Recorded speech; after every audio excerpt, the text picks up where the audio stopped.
Hello there, Apple Bites. This is your Apple Bite Written Writ Ralph talking to you straight from our show here, Apple Bites, where we take a bite out of the apple and share it with you. As you may know, time is running out, so make sure you nominate your favorite podcast so they can win this beautiful microphone right here with the beautiful Whamblum, their own Whamblum, that is. And of course, if you nominate, you will be put into the wheel so you can win some Wham stand stuff yourself. Come on, folks. How long is this contest going on, Raphael? You think it'd be on for a long time, but it hasn't been on for a month yet. I thought it was for the month of October or November now. I thought this was going to be like, I said 1 month. All right, keep me honest here, because I was like expecting like a big winners announcement tonight, but that ain't going to happen. So. Oh, no. It'll probably happen next week sometime. All right. Because next week I don't want to miss that episode, so just don't do it. Next week will be 1 month. and those freaking Wham stand stuff are fantastic, folks. So you want to get those nominations in. You can do it here in the comment section. You can do it on the comment sections on the video talking about this. And I will be doing a new video because, I want to give people a chance to win, because I want to give some Wham stand stuff away. So I'm going to do a whole new video. And the more people that play with this thing, the more people will get a chance to win. So you don't have to convince me. I love my Wham stands. I used them at the last show I did. They were awesome. Oh, dude, yeah. So I saw the picture you sent me. I was like, yeah, I told you. It makes everything like really stand out, right? Yeah, it's like, Moose or Mike is just, it depends on how you want to call him, but he's great turnaround. I gave him my logo. I didn't think he'd be able to reproduce it. It was totally awesome. He did a fantastic job. Really great job. I gotta say, he amazes me with the logos, the Whamblums. Yeah, but they come out great. Yeah, they look good and they're sturdy. I mean, I have these manuals I designed for the game, and they stood right up, so they're not laying on the table. They really popped off the table. Yeah. Oh, it's really cool. And folks, if you do conventions, you want to have something like this. That way, you can make it stand out and showcase your stuff, because sometimes when you're at a convention, all those books are just laying on the table. It's kind of hard to see from across the room. But if you use some of this Wham stand stuff, like the turntable they have, the carousel's awesome. Make it really stand out. People can go, hey, look, those books over there look great. Yeah, especially that Whamblum. Yeah, no, that carousel is awesome. Definitely something you may want to look at, Hashid, because it's really a cool product if you're going to be exhibiting. Your books. Yeah. Oh yeah, you got to check it out. You know what? I will share a little bit here. Let me get to their Instagram, because it really showcases things. It's just great. And I can see that I have your attention. No, like I said, I really haven't been to no conventions. I think I went to 2. Oh, you should. I want to get into that. I really want to get into it. Especially with what you're doing. Yeah. Yeah, because I see y'all look like on your Instagram, you look like you really be in a yeah. Yeah. I am so tired. I am so tired. We are constantly at these conventions. We just finished coming back from the Urban Action Showcase, which is amazing if you like martial arts and action. And video games and all that stuff, because that's all there. Of course, here is the beautiful Wham stand stuff. Of course, there go all the Whamblums, the different Whamblums he can make for you. There's one of the stands right there. And look, he's helping us out by showcasing a book on the stand. Just that little thing does so much. It's just amazing. It's like a billboard for your table. Yeah, and especially because you can make your own logo. So now it's your book and your logo, so people get a chance to see both at the same time. Yeah, look, it's Jeff. Oh my God, yeah. Well, as you can tell, folks, we love Wham Stand, and he is creative. If you want him to do something, he'll work with you to figure out how to get it done. Me and him have been working on a project for a while to figure out how to make the passes from cons stand out. Okay, so and now I can see. See, my screen was little. Ah. Oh yeah, this stuff is great. Yeah, and the logos are interchangeable. So if you want to change a logo, you just pop it off, and it comes. You can put a new one on. It's pretty Mm. cool. Yeah. I really want to get into those conventions though, because I'm a comic. I like comics, and the more I learn, the more my perception and my concepts can change. Yeah, Mm-mm. that's pretty cool there. You gotta love. We love comics, folks. Yeah, okay. Yeah, that's Oh yeah. yeah. Look at these Wamblums, man. I want a Ninja Turtle Wamblum. Hmm. Oh my God, yeah, folks, this is what we're what the contest. Something from here will end up on your thing if you win the contest. Of course, if the podcast wins the contest, they get the beautiful microphone. And I know you guys do conventions, and you know that you have those wireless mics. So you put the wireless mic in here, and this makes it into a more professional looking mic. Because Wow. now the wires like is here, instead of you going like this with the wireless mic, you go like this with Yeah, the. yeah. Hey, Raphael, you're killing me. It just popped into my head. I got to create a reporter for Time Enforcers. I'm making a note right now. I am surprised you don't have a reporter for Time Enforcement. I gotta get a reporter for Time Enforcers. I'm doing it now. Hey, do y'all draw? Are y'all artists? Y'all draw? I yeah, Paul's more of an artist than I am. Yeah. Well, like I said, I mean, I don't. I really, like I said, I see art in the background, so I want to see some of your art. Oh, some of that stuff is Paul. Okay. Artisan is saying the Urban Action Showcase makes a great show. Yes, it is. It's a fantastic show, folks. We got to get a chance. Dude, if you guys love movies and action and stunt work and all that stuff, Urban Action Showcase is the one to go. It's on 42nd Street in Regal Cinemas. So it just puts you into the whole thing, and it's an award show. Now, was it? Were they debuting movies there too, Raphael? Like playing They old movies? debut a lot of the independent movies, and they showcase a lot of the anniversary movies because there was a bunch of anniversaries happening that weekend, like Ninja Turtles and The Last Dragon and Mortal Kombat. They all had anniversaries, so you actually got a chance to see the movies there at the cinema. It's almost like a film festival, then, Yeah, right? it's Cool. completely film festival. Okay. I wanted to go, and I just couldn't get there that weekend. That was Yeah, I had a feeling. I was like, because we had talked about it. You was like, hey, Ralph, I might go. yeah. I mean, I thought about it, but I had I don't know what I was doing. I think get my daughter from Maine or something. I can't remember, but anyway, everything's a blur now. Yeah. So, you know what? Let's get down to the nitty gritty. Why don't you tell the people all the good stuff? Tell them who you are. Tell them what you do. That way, the conversation will because I can see we're going to jump into a lot of big conversations here. So let's do the intro and get it out the way. All right. My name is Ashahid Muhammad. I'm the CEO of Graffiti University Comics. And what I've learned to do with my creativity, far as an artist, I grew up in the streets. So I grew up in the streets selling drugs, running the streets, in and out of juvenile facilities, in and out of like jails, and doing a lot of time in jail. So by the age 21, I got shot in my head and I lost my right eye. And Oh my God. and me losing my right eye, I became depressed, and I went into a deep depression, and I started using hardcore drugs. As where I became homeless.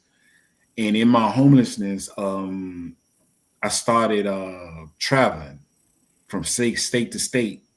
And in my travel, I would meet different street artists. And in meeting the street artists, I would get bits and pieces of their knowledge, and I would take it with me no matter where I go. And I began to sketch.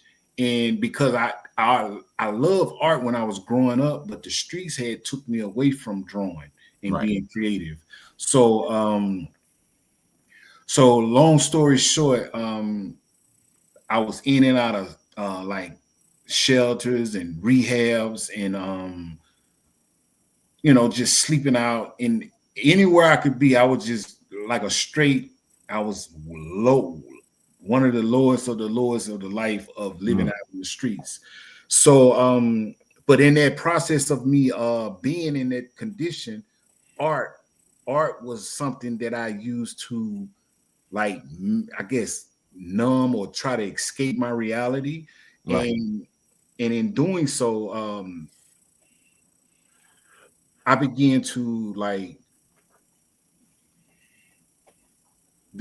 paint my own world Right. in my art. So in doing that, I like I said, I think by the age 37, I was in this shelter, and it was cold outside. That was the only reason why I was in the shelter, because it was cold. And they asked me what I wanted to do with my life. And the same slogan I always say: I want to get my life together, go to school, this and this and that, get me a place to live and live happy ever after. But I was just saying it. And because, you know, you got in certain programs like those places, you got to want to know, you got to have some type of goals, right, plan, you know, to come out of homelessness. So long story short, I went to school, went and tried to get my GED. Finally, I got my GED and I went to college. And in college, that's where I learned comic books. That's where, like I said, I was telling y'all earlier, when I was in college, I was around the youth, and not only the youth, the professors there, they was into comics, like old men. I'm like, damn, they really crazy about comics like that. You know what I'm saying? But I grew up liking Spider-Man, Batman, you know, Superman, all those, but I wasn't like for instance, I wasn't like, I went over like a guy that I met in college, right? I went to his house and he was like around my age, right? But his garage, he had every toy. Yeah. He had every toy from the 80s all the way up to like, I'm talking about, he had the whole collection of. I knew a lot of those guys. Yeah, so I'm like, that blew my mind because like I told you, I was in the streets. So I ain't have nothing from 10 years ago. He had stuff from the 80s. Like, he had the whole collection of the Transformers, the whole collection of the, what they call them, Thundercats. Like, I'm like, and then what really had me blown away, they was never open. They was in a package. Like, he never opened them, right? So I've seen those guys. I don't like being one of those guys because I open all my stuff. So here's my thing. The point I'm trying to make. Once I got into college, it like blew life out. I already had an inspiring for art, right? Right. But once I got around all these artists, because I went to an art school.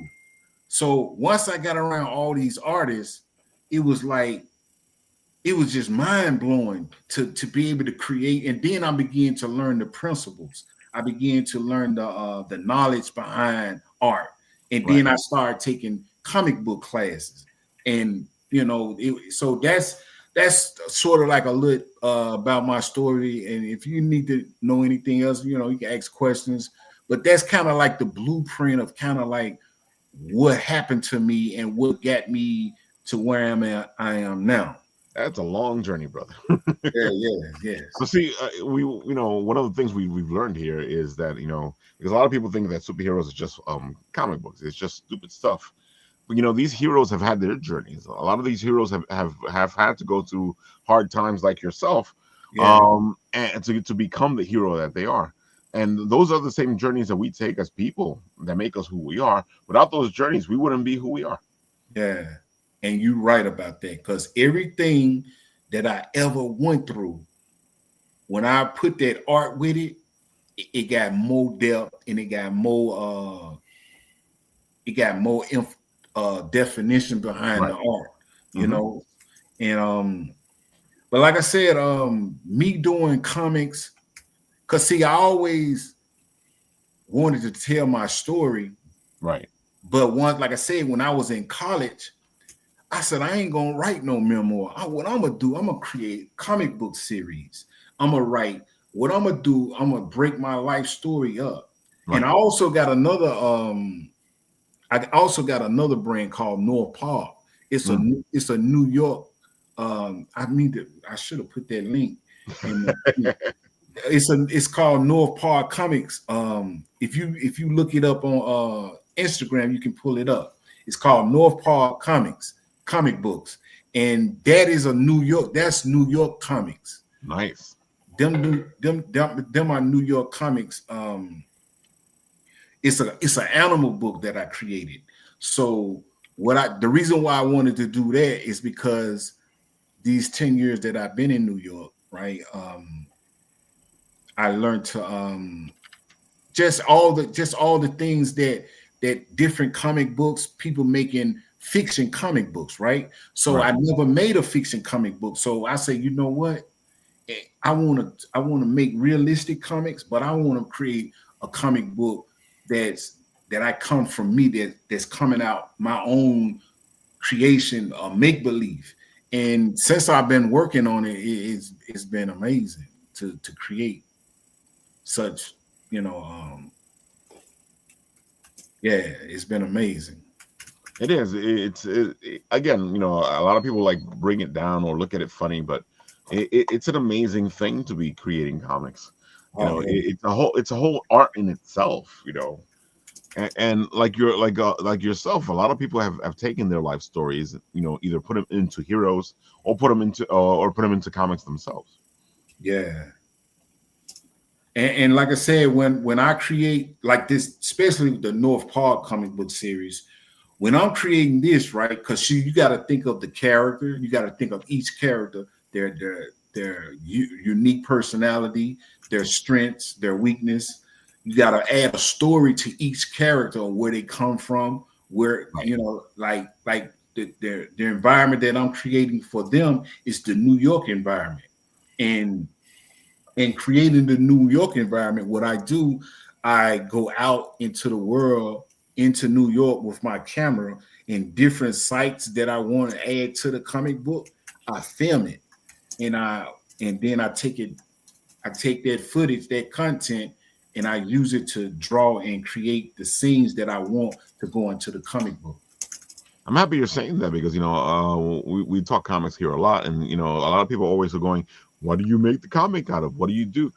And you're bringing it up. You just do what you know. You do. It makes life easier to just get things done. Yeah, I mean, but like I said, it's a lot of work. I ain't gonna lie. Well, definitely a lot of work.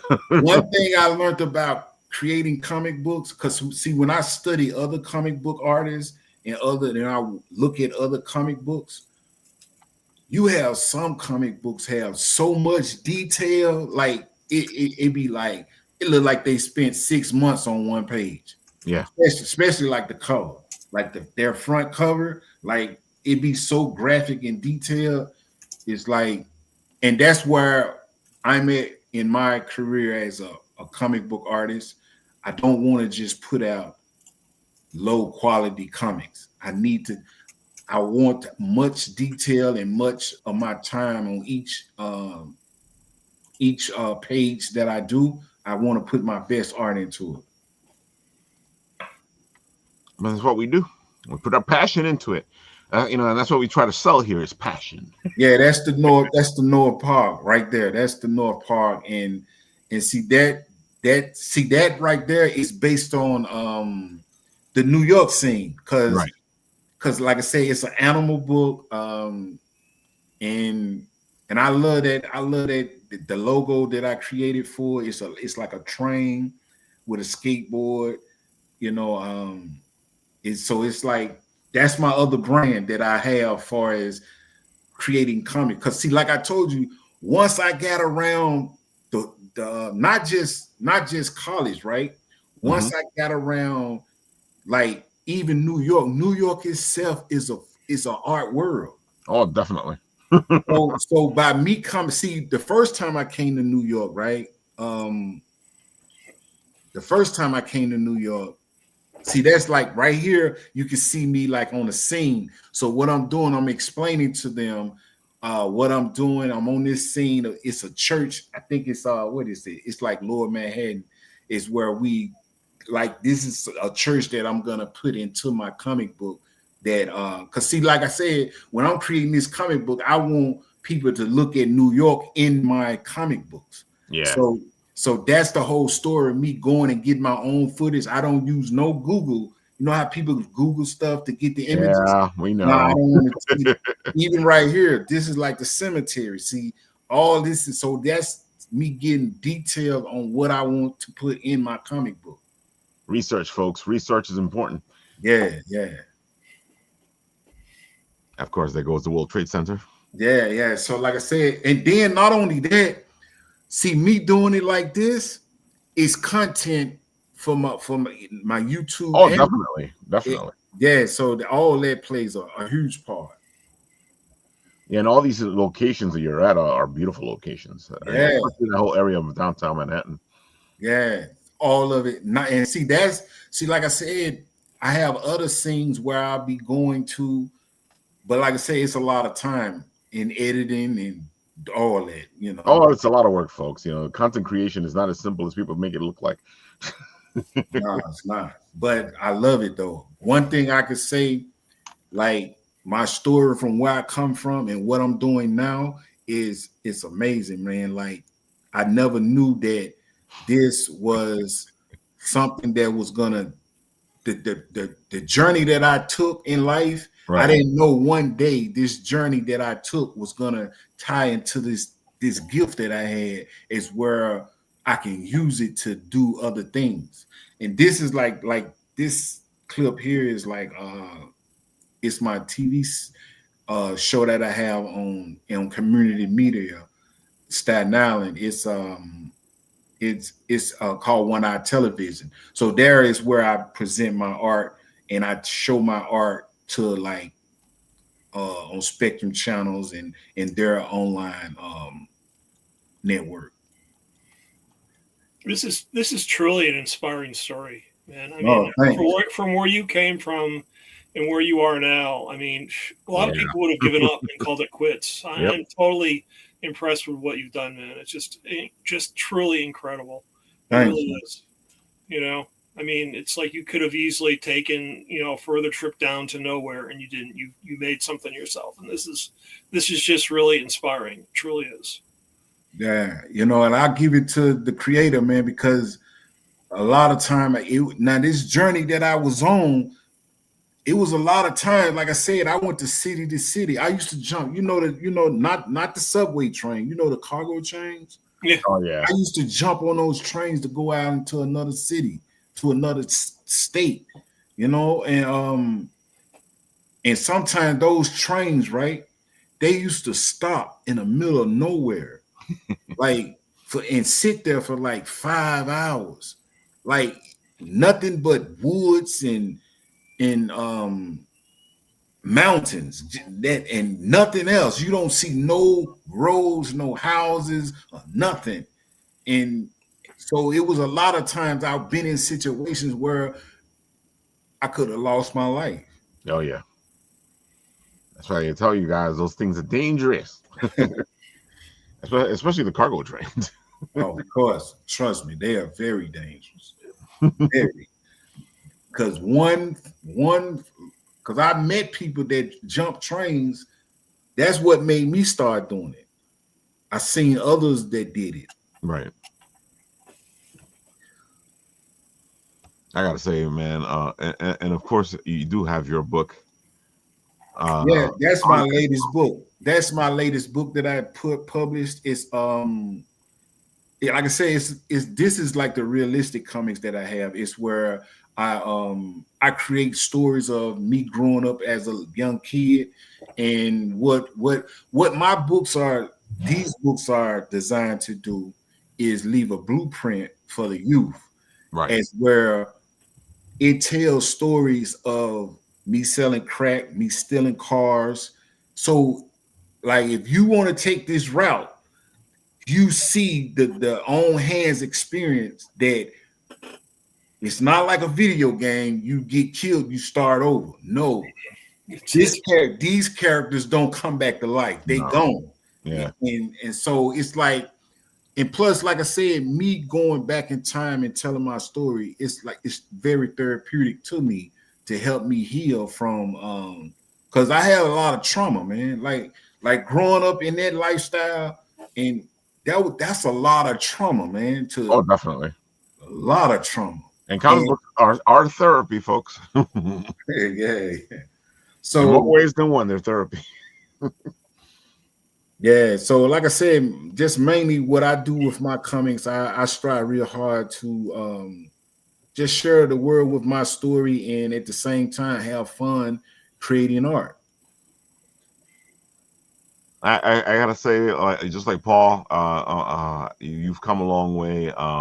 It's inspiring to hear all the stuff you went through, and the fact that you're trying to make it better for other people. Yeah. You're gonna be all about yourself now after all that, but no, you're still looking out for people. Mm-mm. This is really a stewardship you're on a path for, man. Yeah. You're really trying to set people down the right road, which is really inspiring. I can't help saying inspiring. It's really cool. Yeah, I appreciate that, man. Because like I said, one of the most passionate reasons why I like doing it is because when I used to be out in the streets, right? Not even just the streets, in the prisons, in jails, right? I used to see people that I know shouldn't be there, and they used to get taken advantage of. Yeah. Yeah. And and I used to, not only that, like for instance, like being on drugs real bad. You may see somebody don't supposed to be in this neighborhood, and they there getting high, and people take, because in the streets ain't no mercy, and they will take advantage of you, jails, all that. So that's one of the reasons why I really push hard to try to educate the youth on be careful what you're doing out here, because you can get in a situation where you ain't no coming back from. Yeah, you don't want to be in those situations, folks. And I know that sometimes the youth don't want to listen, but I think it's worth trying to have them listen. Yeah. Well, I just don't think there's enough voices like this. Yeah. I mean, they're getting drowned out with all the media and all the TikTok garbage Oh, and all this yeah. kind of stuff. And it's like, it's tough raising stories like this above that level so they can actually see what's really worthwhile reading. I mean, as much as you say, comic books are, all science fiction or fantasy, whatever, a lot of times they have a meaning that I think really transcend what they're offering, which is important. And if you can approach that with kids and make it adaptable to them, and they understand it and accept it, hopefully that message gets through. It's really important. Yeah, well, even when I watch Spider-Man, Batman, I get a message. When I watch Spider-Man movies, the message that how they tie the story in, and I really, I really like. So now when they have movies come out, or even the animated movies, I will watch them to see how they wrote the story, how they did the coloring, the everything. I just studied, not just comic books, even movies now. I just look at movies. I look at it for entertainment, but I also study it on how they wrote the story, how they made because see, one thing I learned when I was in college, right, was how you make a great comic book. You got to get people to fall in love with the characters. Yeah. And that's something. I'm gonna ask y'all this. Have y'all ever seen the movie the Walt Disney movie, Walk Before Mickey? Yeah. That movie right there helped me a whole lot in my art career. Because when I didn't know he was homeless. The Walt Disney dude became homeless when he was trying for many years with his career, and he was homeless, and a little mouse became his friend in the alley. And that's where he got the idea of Mickey Mouse. Yep. Yeah, Walt Disney bankrupt how many times? 2 or 3, I think. Oh yeah. He definitely. Listen, that movie right there sparked something in me to let me know that you got to keep going. Yep. Yeah, and I'm happy those things are out there because people keep thinking that it's like an overnight thing. It's not something that can happen to them. Folks, these people have had journeys. They come a long way to come to where they are. Sometimes they were in a bad place, Yeah. and then they found themselves in a good place. But it took them a long time to get there. Yep. Yeah. But one of the things that I learned from that movie, they was painting and drawing characters when they ain't have no money. That's how you knew they loved what they did. Yep. They didn't care about the money. Well, I'll put it this way: for sure. You don't know for sure if you're going to succeed or not unless you keep trying. But if you don't keep trying, then you know for sure you're not going to succeed because it ain't going to happen. So you always got to be persistent. It's just the way it is. You can't give up. You really can't.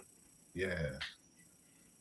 Well, like I said, man, I'm very thrilled to meet y'all, man, and because I always like to connect with people, and but like I said, if you all ever come to Staten Island, man, I have people that would love for y'all to be on their show, man. Y'all present y'all work.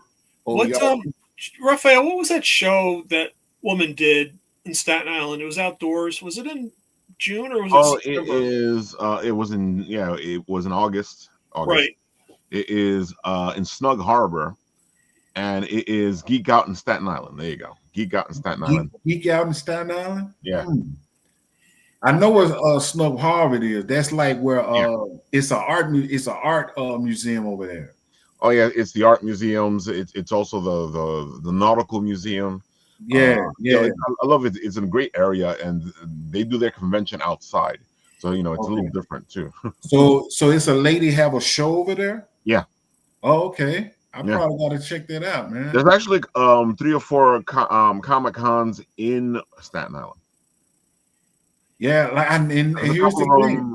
There's a couple of them in churches, and there's this one in the Snug Harbor. Yeah. Yeah, I gotta check them out. I'll send you the information on those. Yeah. Send me the information because, like I said, because see, here's the thing. See, with my comics, I sell my comics. I don't, because I see a lot of people do the Kickstarter, right? Yeah. I never did that. When I publish books, I always just market my stuff and I go to the streets and sell my comics. You know what I'm saying? I never tried. You got the hustle, so I have a feeling you do good or well at Comic Cons because that's exactly what you're doing. Yeah, at Comic Con, you're selling your stuff. Yeah, so I think like I said, I'm gonna start investing in going to those. I think one time I went and I got a chance to meet the dude who draw Batman. Which one? The Chinese dude. Jim Lee? I met him. Yeah. I met him. Jim Lee's a good guy. Yeah, I met him. He and that's the only time I went, and that was before COVID though. See, COVID messed a lot of stuff up. Oh, COVID messed a lot of stuff up. COVID messed up a lot of conventions, messed up a lot of people. Yeah, COVID shook me up. I caught it 3 times. Ooh. That sucks. Yeah. It's like a cold you can't get rid of. It's like it's sitting right there in your chest. And it won't go away. Not at all. So, like I said, I really enjoy not just creating, man. I love being around artists because a lot of times when I be around artists, I can see something they're doing and it automatically give me an idea of what I need to do next, or just studying other artists, that helps me, like one thing I miss being in college because I went to an art college, man. So everybody in there was artists, man. Yeah, it's always great to stay with your creative people. But here's the thing. Once I left college, right, like just 20 artists, maybe 17 of them stopped drawing. They gave up. I said, man, we see it all the time. Yeah, how do you go to college for 3-4 years? But see, I was drawing before college though. See, I was drawing portraits before college. So, and I felt as though I knew it was therapeutic for me though. But a lot of people don't. They went to college. Like a lot of my friends, they don't even draw no more. Like they not even creative at all. Oh yeah, we see a lot of that, because you have people who get jaded or they get tired and that's what they went to school for, but they kind of give up. No, I mean, I think only one time that I went like maybe 9 months without drawing, and it ate me up because when I seen somebody with artwork creating, I knew I supposed to been doing that. So even if I'm not drawing, I ain't gonna go a day without drawing. I'm either gonna be on the computer writing a story, designing, graphic designing, or I'm gonna be sketching something. I'm not gonna go a day without creating because like I said, I'm at my age, I gotta make each day count. You understand? Every I know day. that feeling all too well. I gotta make the age that I am. I feel as though I know for not. Plus, if you got a lot of projects you know you won't done, so you can't afford to let no day go by without doing nothing. You got to, well, for me, I got to put some type of work so at the end of the week I can say I moved forward. And that's what you got to do. Actually, that's exactly what you got to do. Yeah. So, but other than that, man, like I said, any more questions y'all would like to ask, or any insight or something y'all would like to know? I'm here to like give you the answers. You know what, Paul? Tell them all about what you're doing. You might as well go in this direction. Go for it. Well, I mean, I think COVID is a good kickoff point because that's exactly why you did what you did. When COVID came about, I saw what my kids were going through, and I grew up loving history. I mean, I went to the library to find books on history. I loved it so much, but the experience I saw with the educators and the kids going through COVID just really broke my heart because I really hated history after COVID, and I said this has got to change. So I came with this idea for time enforcers on a trip down to get our COVID dog Suki, and it was a trip to Maryland. And I thought of this name first of all, time enforcers. I said, how cool could this be? And really, the whole point is to make learning history fun for kids. And really, that was the inspiration. And the way I approach this is looking at comic books, looking at graphic novels, as well as like a video game aspect.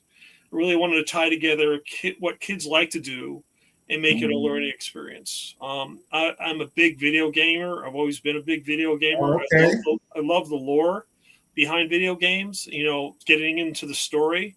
And I thought to myself, why can't history be the lore? And really kids will have an opportunity to actually learn something that might be important or inspire them to, make a creative spark. And that's what really inspired me to create Time Enforcers. It was one, to have fun, get kids interested, and then have them fun learning about history. And that's really the whole premise behind it. And episode 1 is on the app stores now, and so you can download it for a couple bucks. But I really wanted to take it to the next level.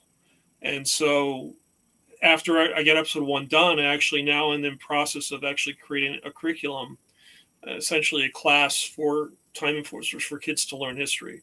And so instead of 1 episode, this will be maybe 16 episodes. These are all your characters? Yeah, I developed all these characters. They're all based on some sort of history, or I made up a lot of the characters myself based on the need for the storyline. But this is my brainchild, if you want to call it that, and my passion, and this is what I love to do. And it's really grown. I think I'm starting to grow a community, which is really cool. A lot of people take an interest in this, and so that's really what I'm looking to do with this, is make this a project going forward that people will like, enjoy, and hopefully will tell their friends about, so we can continue the growth of this community. So yeah, that's pretty cool. My computer's running low. I gotta charge it. Yeah, no worries. Everyone's got to plug something in. So yeah.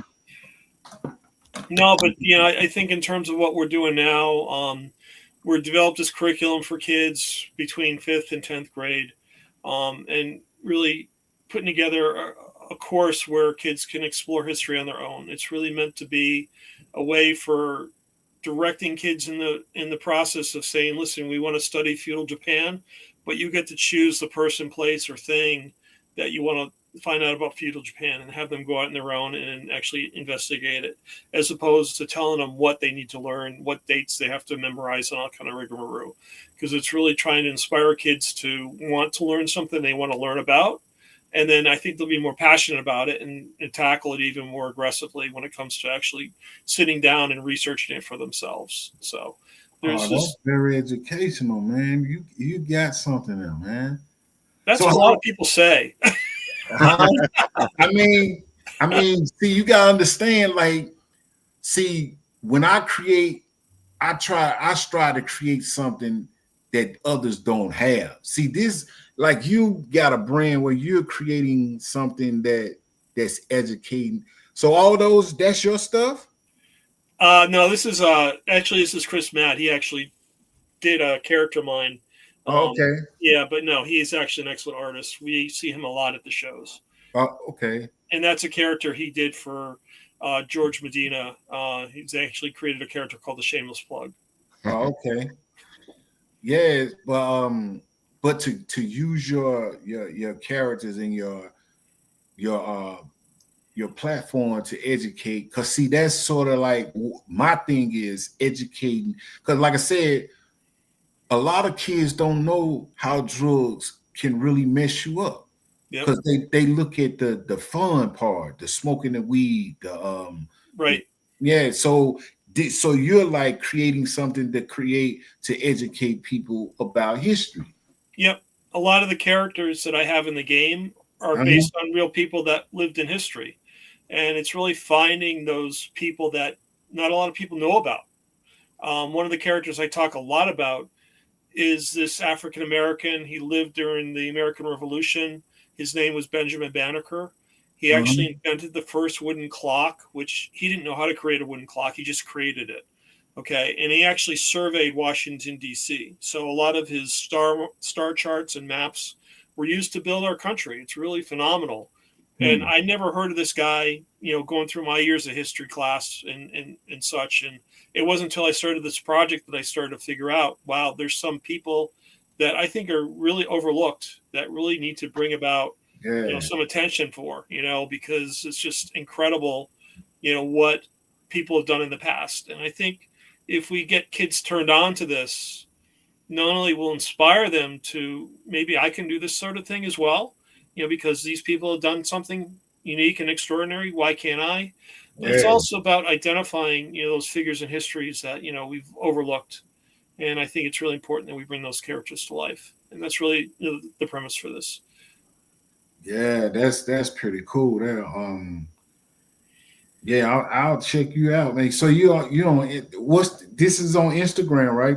I'm all over the place. I'm on Instagram. It's called Time Enforcers, though, right? Time Enforcers, it's at Time Enforcers, really easy to find. Yeah, Time Enforcers. Yeah, I'm gonna hitch up with you, Hashida, and then I ask people to draw characters, my characters in their own style. And it's called How Would You Draw a Time Enforcers Character? I'd like to connect with you and see how you would interpret one of my characters in your art style.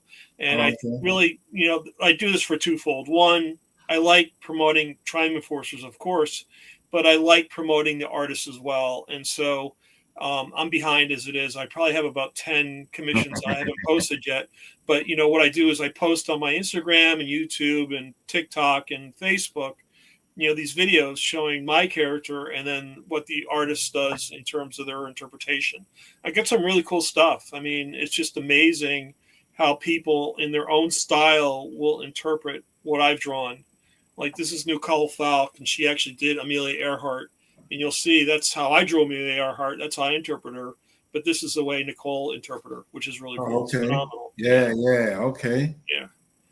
So I'm looking to have fun with this. And I've always had a passion for not only promoting myself, but promoting the arts community in general. I mean, I really feel that there are so many talented people out there that why can't we get them noticed? I mean, the more attention we bring to these people who create such great, works of art, I think it's important that we make them known as well. And it's really a passion of mine to make this twofold. Get kids learning history, but also try and bring some attention to the people who actually create this type of artwork, which I think is important.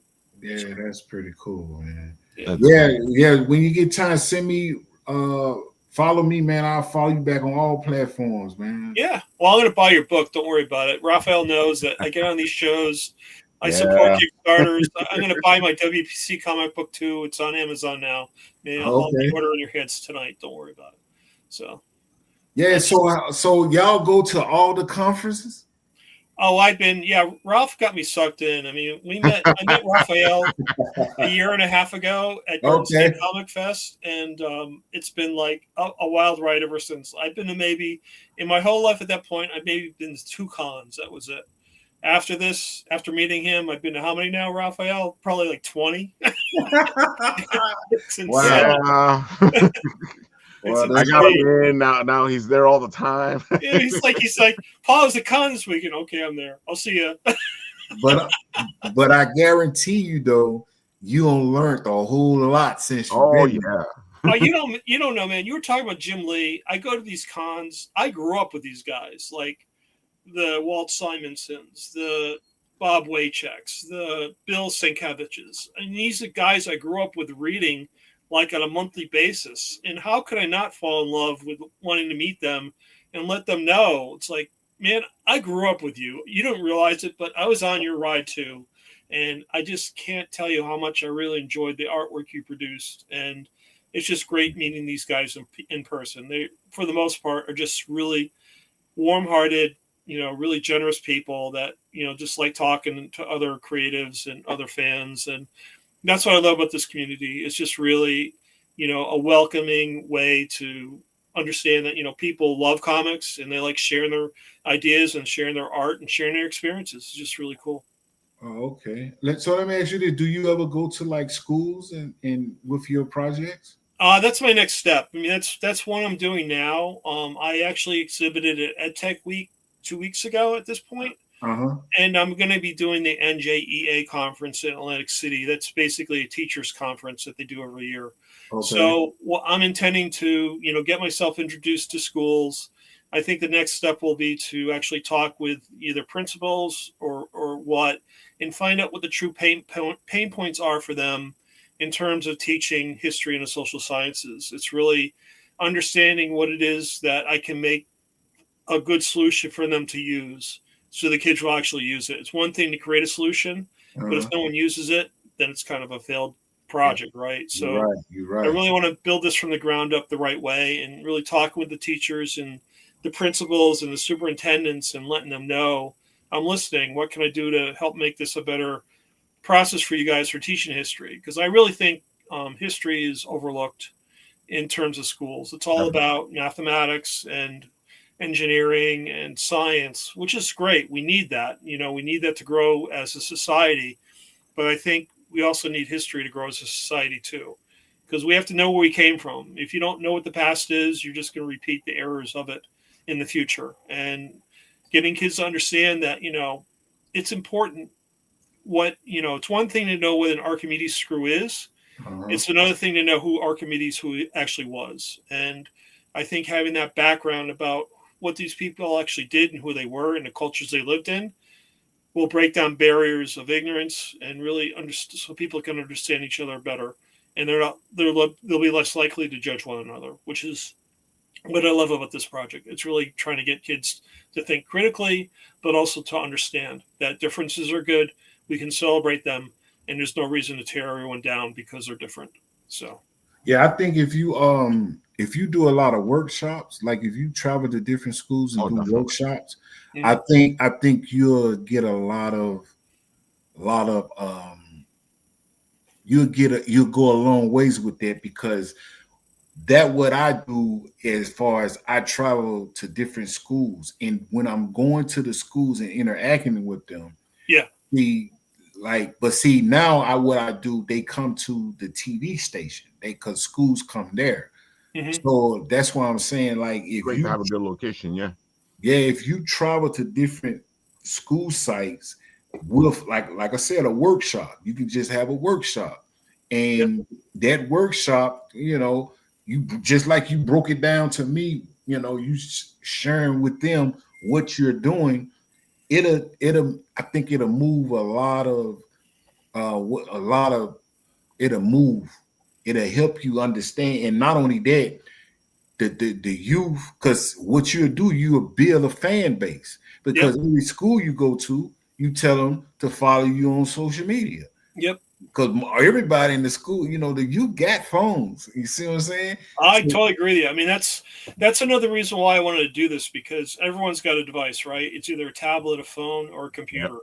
And it's just like, why can't we leverage that and actually use it constructively for kids to learn, and it's aside from just, flipping through Instagram, looking at mindless videos all the time. And so it's really meant to be, a way to engage kids in a fun way so that they actually want to do it. And I agree with you. Using whatever technology is available is really important, but it's also getting back to basics. Part of the program that I developed for these schools is actually teaching kids to journal in a book, right? They actually learn to write something down each day. It could be like for 5 minutes, just write your thoughts down. And before you know it, after like 5 days, you've got like a whole page of information you've written down. You can use it for a presentation. So it's all about breaking things down in chunks and make it easier, as opposed to cramming at the last minute to get things done. And it's really trying to teach kids, in terms of progressive building, really understanding that, you can do this assignment as long as you approach it the right way. And it's setting those building blocks in place for them, to do that the right way. That's really another reason why I want to do this. So. Yeah, that's something I think because I like educating. And another thing that I do, like, you say you're from Jersey, right? Yeah. So like in New York, like they have like the government, like on Staten Island, it's called Staten Island Arts. Mm-hmm. I think like in Manhattan, they have Manhattan Arts, yep. where if you do it, they will give you it's not so much of the money, but they'll help you. Like if you, like for instance, what I do, they'll give you grant money to do an art event. Yeah. And that way, it helps me connect with the people in the community that like community centers, youth group homes and things like that. Yeah. So that's something that you probably could think about too, as far as like where you stay, like whoever fund the art in that city, yep, they have a lot of resources to help you get with the youth. Yep. Like community centers, like like the community centers, or the what they call them.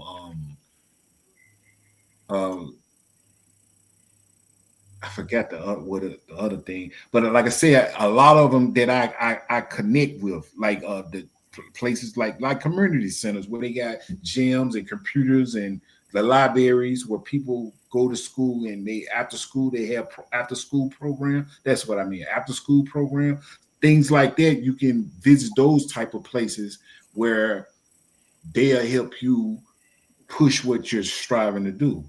No, I think it's a great idea. I mean, I just we were on the show last week, I think it was last Wednesday, and there's an author that appeared, Christina Gerlich, and she had a great idea in terms of the 250th anniversary of the Revolution. Mm-hmm. And I live in Morris County, and there's so many historic sites. So I'm going to try and key into some of the local chapters for the historic institutions around here to see if I can do some stuff with kids, especially around the 250th anniversary. I think it'd be a great way to play it in. Yeah. So, yeah. Trust me, you got a good concept, because like I said, it's like you said, a lot of history. Because see, now by us having this internet, see, everything is fast. Yep. Don't nobody want if you don't catch them in, I'm gonna say 5 seconds, they gonna keep strolling. Oh yeah, I mean, it's less than that. Yeah, I agree. That's part of the reason why I did this game was kind of trying to slow things down a little bit. And I think that's some of the reactions I get. It's like, this is not fast enough. But if you read a comic book, right, it's really meant to be taken panel by panel. Yeah. And so that's kind of how he designed this game, is to be, inclusive, that will allow kids of all reading levels to understand it so they can progress through the game. It's not really meant to be read very quickly. It's meant to be digested. And so that's why I based the game on like a chapter book. There's chapters in the game that will become active after you visit them. That way, if you don't want to play the game through the whole one sitting, you can leave, come back, and start where you left off. So it's really meant to be almost like a book in a way as well. So okay, that's pretty cool. Yeah, it's fun. I enjoy playing it. I mean, for the first episode and having learned programming of my own, and you're really trying to get this down. I know it's not perfect, and that's why I'm doing episode 2 to make it better. But I think for the first episode, I was really proud of what I have, and it's just going to get better afterwards. So, like you said, it's just you have to be diligent and keep moving forward, and that's what I intend to do with this, no matter what. So, cool. Yeah. Well, that's a lot of information now, man. A lot of information. Oh yeah, definitely. Hey, I hope a lot of information. I want to build with y'all, man. I would love to connect, man, and get. Oh yeah, I'll definitely connect with you. Definitely. Yeah, we like helping people out. We like sharing the information we have. Yeah. We say here on Bitten AppleTV, it's easier to rise to the top if we all rise together. Yeah, you got a good show too, man. I like the intro and everything, man. It's pretty cool. I appreciate that. So this on YouTube, right? We are on Facebook, YouTube, and Twitch right now. Yeah, so I'm gonna bite some of the clips and put it on my post, man, and direct. I'm happy you do it because they keep telling me to do it, but I'm like, that's a lot of editing. Now listen, I'm gonna take some different clips out, and I'm direct them to you all. I appreciate that. To see the full because it's very educational, man. Because definitely. You see, like what I do, a lot of the people that I follow and that follow me are artists. A lot of them, like everybody that follow me are artists or they into comics. That's it. You know what I'm saying? That I built my community around. Cause see, when I was telling you, when I left school, I needed that art world at school. So what I did, I created it on social media. It's where I have a art community, and that's, man, listen. That's what I love right there, to have an art community. And I think by you having this game with the comics, with your own characters, with art, you like people to create your characters in their interpretation. That can be a blueprint to draw them in. You can find like young people that love to draw. That's how you can get them more into your brand. It's where you be like, like you say, you get people to draw your characters on the way they see it. Oh yeah, that can be a good trend to take with you through your journey with this. Oh yeah, I mean, I originally approached some really big name artists when I first did this, and then I thought, really wanted to get the younger artists who haven't had a lot of notoriety, right? Yeah. And so I started doing that, but one of my things my wife suggested that, it's another idea I got to enact on, which I don't have time for, is create a coloring book. I got all the artwork pretty much set up, but I can create a coloring book of all my characters. And if all the kids you have, a coloring book is like the perfect. Yeah. Well, so let me ask you, so you don't have no book? I don't have a book per se, but it has a lot of game is a book. I have a lot of drawings. I was gonna say, I know you got a game, but I'm saying is you don't have no type of book? He has a book, he just hasn't put it out completely. All right, so listen, let me ask you this: do you know how to do it though? Oh, I have no problem. It's the problem. He has it ready to go. The problem is I don't have time. Okay. He needs a team, folks, and that's the reason why. That's a good lead into my whole. Go for it. My fundraising, right, Raphael? Go for it. Yeah, so if you can go and contribute, I don't care if it's $1, 50 cents, $2, whatever it is, but I have a fiscal sponsorship set up with Fractured Atlas, where they're a nonprofit agency helping the arts organization, which you probably should look into as well, because what it is they help creatives, both visual and performing artists, raise money for themselves. And so with Fractured Atlas, you have to raise $1,000 with them first, kind of like test the waters. Once you raise $1,000 with them, you can use their status as a nonprofit to go after larger grants, like through the National Endowment for the Arts. And now you're talking like hundreds of thousands of dollars that you can try and go for. So this is like a Kickstart, like it's like a Kickstarter. Yeah. Yeah, it's like a Kickstarter. Yeah, but it's for nonprofits. So any donations that are made to this program are tax deductible. So if you make a $5 donation to Time Enforcers through Fractured Atlas, you get to deduct $5 off your taxes. So it's kind of cool. Okay. Yeah, and I got Kickstarter levels set up too, where if you contribute more money, then I have a bunch of swag that I offer, like my baseball cap, my T-shirts, my Inquisitor blip chips. So I got all the stuff I've created and manufactured, and offered that as incentive for people to donate more money. Yeah, you got a lot of setups, man. You got to teach me some of this stuff. Paul is the man. You got video games. I try a little bit of everything. That's my problem. I think I got to focus. I want to do a tabletop game. I want to do. That's what we've been discussing with some of the guys. Remember? Hey, let me ask you this: have you ever thought about creating like a game board? Oh yeah, that's what we're talking about right now. Like I said, it's only time at this point. I'm only getting 4 hours, 5 hours of sleep a night. So let's sleep anyway. Let me ask you this question. What time is it? What time is it? Yeah. I don't know what time is it. Yeah, man. I got to get up. I got to get up. Oh, it's time for the shameless plug. Here we go. Okay. It's time for the shameless plug. Oh, he's almost done with his Kickstarter. Hey, this is your character right here? No, this is our friend Jorge Medina. Yeah. Jorge Medina has his Kickstarter on right now. He is really close. He is one of the best. Whoa, he's close to $3,000. You got to meet up with George. He's one of the best guys in the industry. He really is. George has 71 hours to go. He's trying to get to 3,000. We can get him to 4,000. Come on, folks. We got this. He has 103 backers, 71 hours to go. He's at 2,950. So let me ask you this. What does the hours mean? That means there's only 71 hours left on this Kickstarter. So that means in 71 hours, this Kickstarter is gone.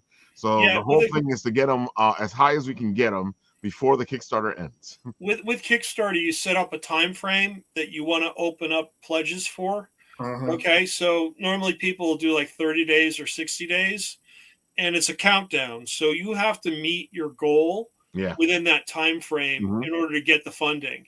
See, George has met his goal. He had a $500 goal, and now he's got almost $3,000 raised, right? Oh, wow. But you want to continue to raise money because you have what's called stretch goals, where you actually give incentives for people to donate even more money. It's like little add-ons that they do.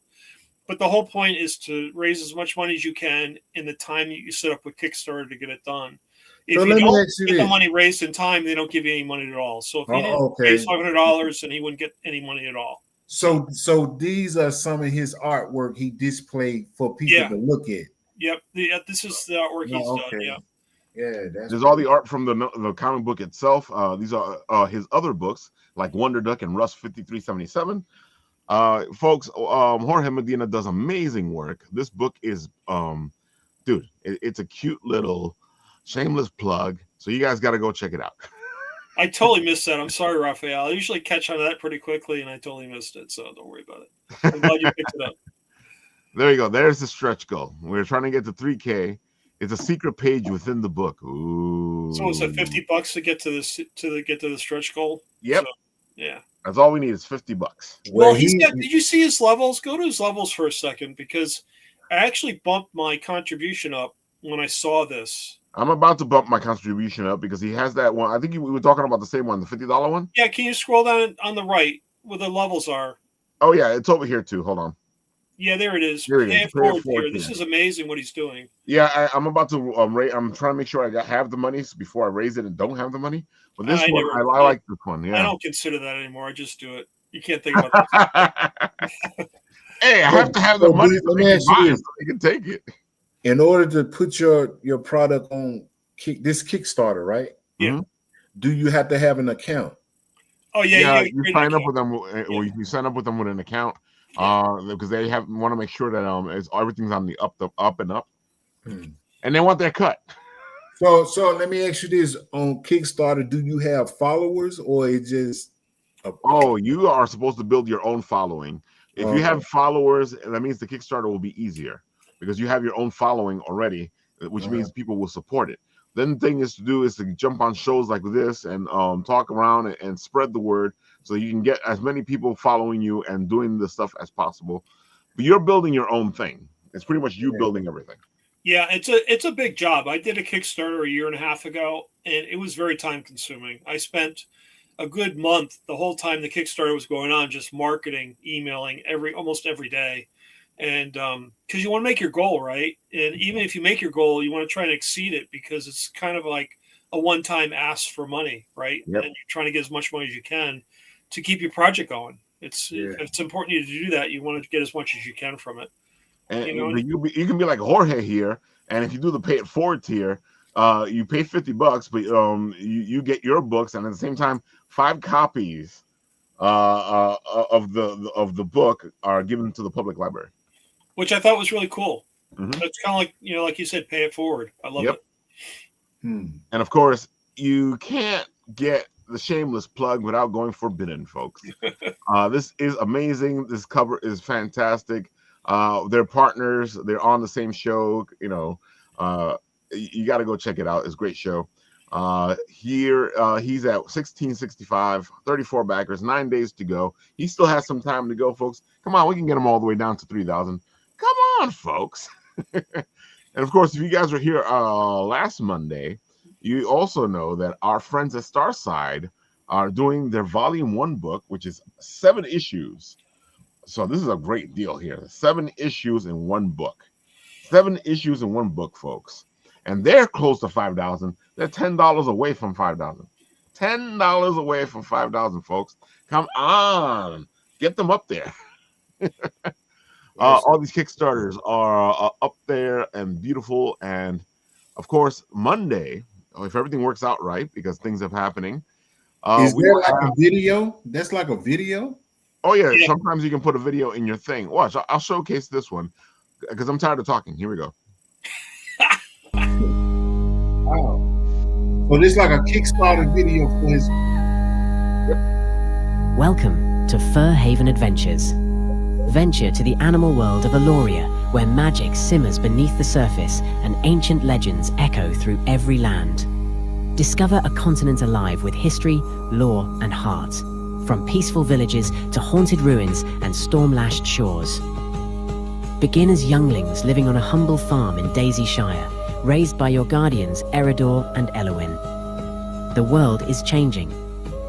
Whispers of chaos creep across the land, drawing you into adventure. Along the way, you'll meet new friends and unlock powerful classes: Necromancer, Fire Dancer, Alchemist, Arcane Smith, and Blade Weaver. The Fur Haven Adventures campaign book is packed with 5 epic, interconnected quests. Each chapter a sweeping journey across the reaches of North Den.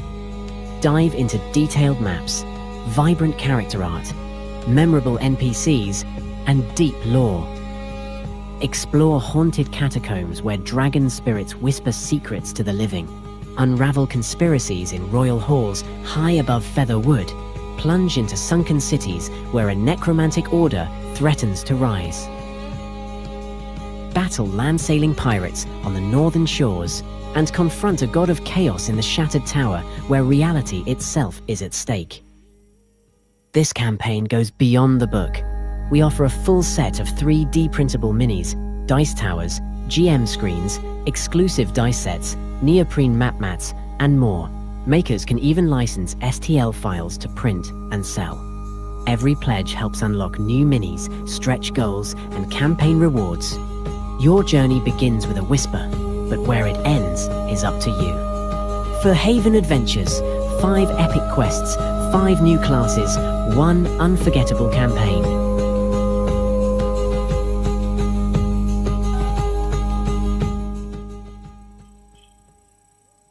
There you have it, folks. We're gonna have her here on Monday, and I am actually thinking of making Monday a gaming day. So you might see some of your favorite game people on Monday. Well, I'm glad you have her on the show because I looked at her Kickstarter and I got really confused. I had no idea what to get, so need some guidance. It's a great game. I really enjoyed y'all, man. I gotta get up early in the morning because Don't worry, we are ending right now.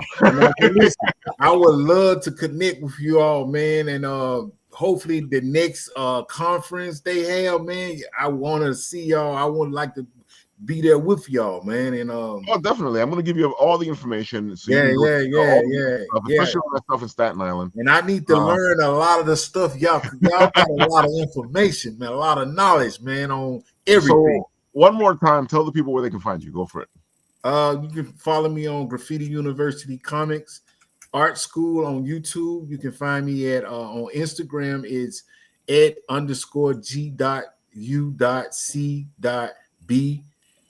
That's Instagram, and also Instagram is Noir Park Comic Book Series.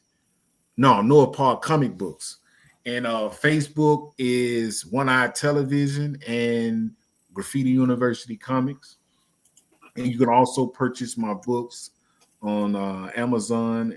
All my platforms, the books are in the post in every link. Every post there's links or whatever. And like I said, I really enjoy it. Y'all got a lot of information, man, and I hope. We definitely do. We got tons and tons of information. Paul, one more time, tell them where they can find you.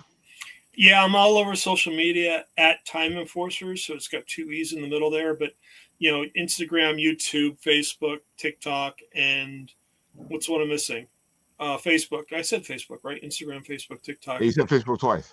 Yeah, okay, no problem. Yeah, I'm all over the place in that. Instagram's my big channel. I like that channel a lot.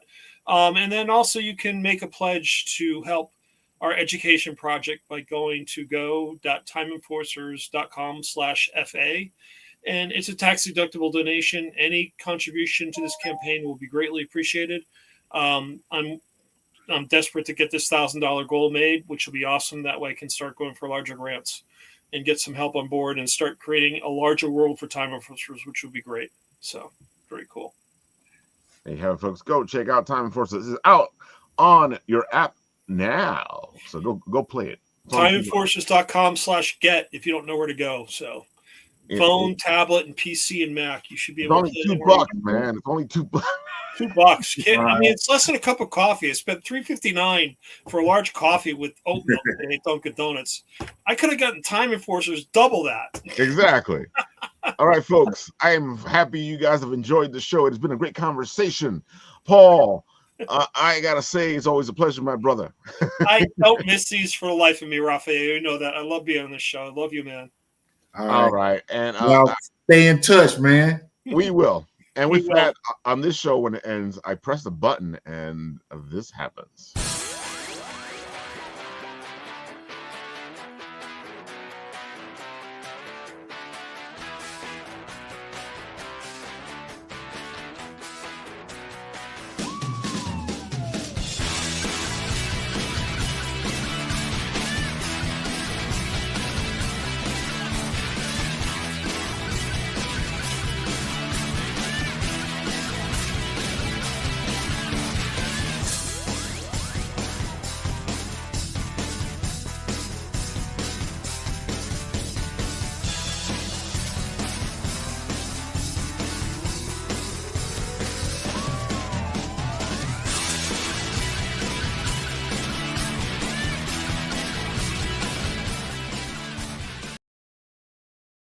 Hey, you latecomers.